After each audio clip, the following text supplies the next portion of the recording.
Jadi kelompok kami akan kasih tahu materi tentang wawasan kebangsaan. Sebelum itu, kenalin, nama aku Sifa Hana Azizah dengan NIM 111230119 dan rekan saya Alda Ardianita Evita Rizky Pengil Mujati dengan NIM 111230003. Sifa Rahma Soleha dengan NIM 111230020.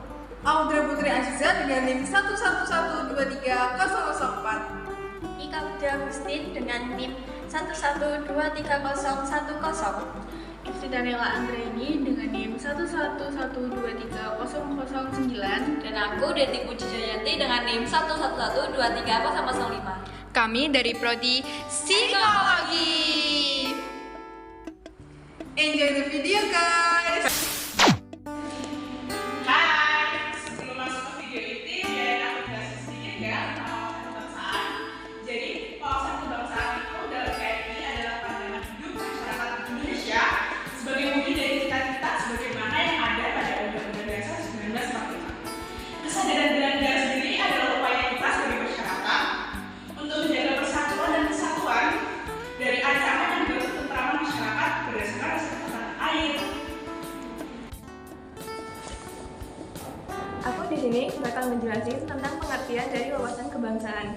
Jadi, dalam konteks Indonesia, wawasan kebangsaan merupakan cara pandang bangsa Indonesia mengenai diri dan tanah airnya sebagai negara yang mengutamakan persatuan dan kesatuan dalam penyelenggaraan kehidupan berbangsa, bernegara, dan bermasyarakat.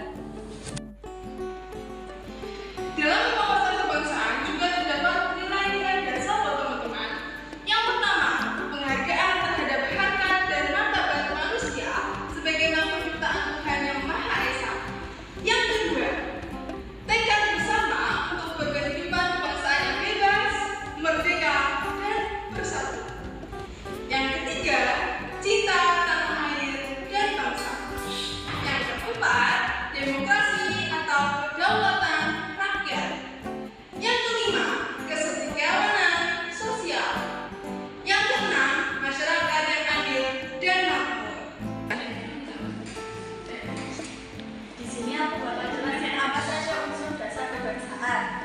Unsur dasar kebangsaan sendiri ada 3 poin, yaitu yang pertama wadah, meliputi seluruh bentuk kehidupan bermasyarakat di Indonesia, termasuk kehidupan dalam berbangsa, bernegara, keanekaragaman budaya dan suku, serta pengelolaan kekayaan alam. Yang kedua ada isi, inspirasi bangsa yang berkembang di masyarakat dalam mencapai cita-cita serta tujuan nasional. Yang ketiga ada tata laku, mencerminkan identitas atau kepribadian suatu bangsa berdasarkan asas kekeluargaan dan kebersamaan, serta menimbulkan rasa kebangsaan dan cinta terhadap kebangsaan dan tanah air.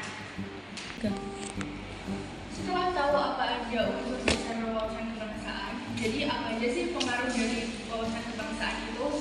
Jadi wawasan kebangsaan sangat identik dengan wawasan Nusantara, yaitu cara pandang bangsa Indonesia dalam mencapai tujuan nasional yang mencakup perwujudan kepulauan Nusantara sebagai kesatuan politik, sosial, budaya, ekonomi, dan pertahanan keamanan.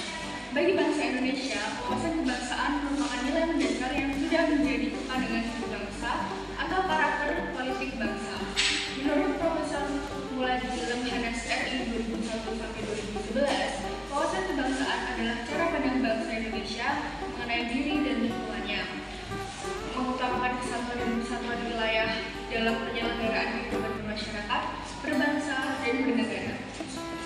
Di sini aku akan menjelaskan faktor-faktor yang mempengaruhi wawasan kebangsaan. Ada beberapa faktor yang mempengaruhi wawasan kebangsaan, diantaranya yang pertama, pendidikan. Dalam sistem pendidikan, kita belajar tentang sejarah bangsa, nilai-nilai budaya, dan pentingnya persatuan. Yang kedua, sejarah bangsa. Sejarah bangsa adalah kisah tentang perjuangan, penderitaan, dan kebangkitan yang telah membentuk karakter bangsa kita. Yang ketiga, ada budaya dan identitas. Kebudayaan adalah salah satu elemen yang paling kuat dalam membentuk wawasan kebangsaan.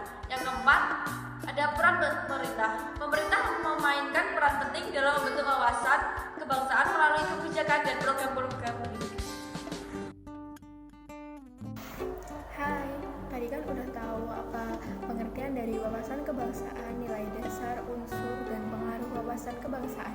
Di sini aku akan kasih tahu bagaimana cara mengimplementasikan wawasan kebangsaan di kehidupan sehari-hari. Yang pertama yang akan kita lakukan nanti pada saat 14 Februari 2024 yaitu berpartisipasi dalam pemilihan umum. Yang kedua, menjaga persatuan dan kesatuan. Yang ketiga, ikut merayakan hari kemerdekaan. Yang keempat, menghormati lambang negara. Yang kelima, menghormati Bhinneka Tunggal Ika. Nah, masih ada lagi nih. Yang keenam, ada memelihara budaya lokal. Yang ketujuh, pendidikan sejarah. Dan yang kedelapan adalah musyawarah mufakat untuk kepentingan bersama. Yang kesembilan ada berkeadilan sosial. Dan yang terakhir ada menjaga kedaulatan negara. Nah, gimana? Jadi udah tahu kan apa itu wawasan kebangsaan? Jadi dari sini kita bisa simpulin kalau wawasan kebangsaan adalah sejarah dari nilai-nilai dan budaya yang melekat pada suatu negara. Dalam konteks Indonesia sendiri, wawasan kebangsaan mengacu pada nilai-nilai Pancasila dan Bhinneka Tunggal Ika. Wawasan kebangsaan itu penting kalau kita miliki agar identitas nasional kita